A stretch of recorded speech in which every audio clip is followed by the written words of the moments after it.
First off, massive shout out to Real Estate Unhinged, Rose Kemp Yvonne Sandoval. Thank you so much for inviting me to do this video. It's a real honor and a privilege. For everyone who watches this video, go with me on this, see if this resonates for you.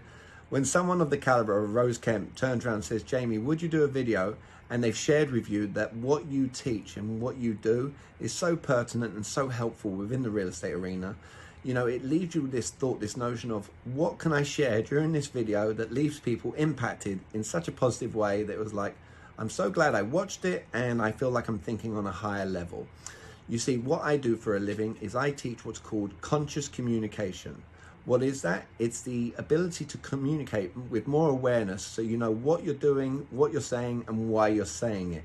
Would you all agree with me, everyone, that the ability to communicate is very important? And what's interesting there is I posed a question. You see, the lesson that I chose to go with for today, for this video, is this one. Statements are not as powerful as questions. I repeat that again. Statements are not as powerful as questions. What's a good example of that? And it's applicable to any communication arena you do, but for the purpose of this video, let's go with this one. I'll ask a lot of realtors, what do you do for a living?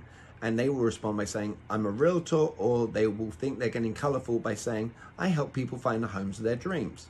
Now, in both those scenarios, when they're asked what they do, they are then making statements. When you make a statement like that, the hope is that whatever you share resonates with the person that you're sharing it with, that they're going to be like, I need your services. And it's very difficult if you're saying I'm a realtor, that you're not separating yourself and you're not being original to the thousands of other realtors out there.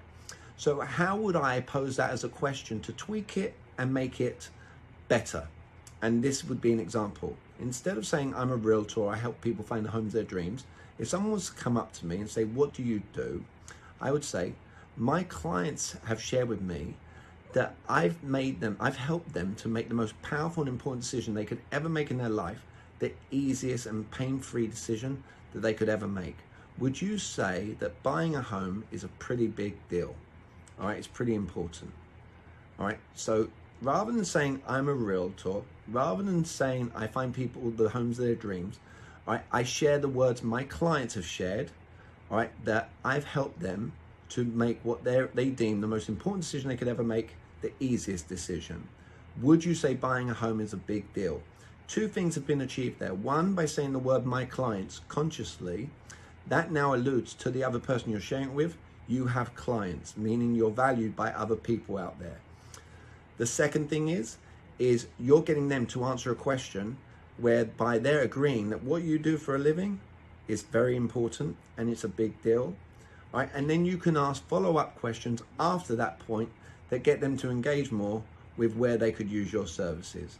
So for the purpose of this video, I hope it's hit home very simply that making statements only has this effect. Posing questions has a higher effect. When you do that in your social media too, rather in your posts, when you're making statements, you're not going to get as much audience engagement as what you would if you were to post questions. So that's the lesson for today. Again, massive shout out to Real Estate Unhinged. You're both awesome individuals. I'm very blessed to be around you on a frequent basis. Thank you very much, everyone. Cheers. God bless.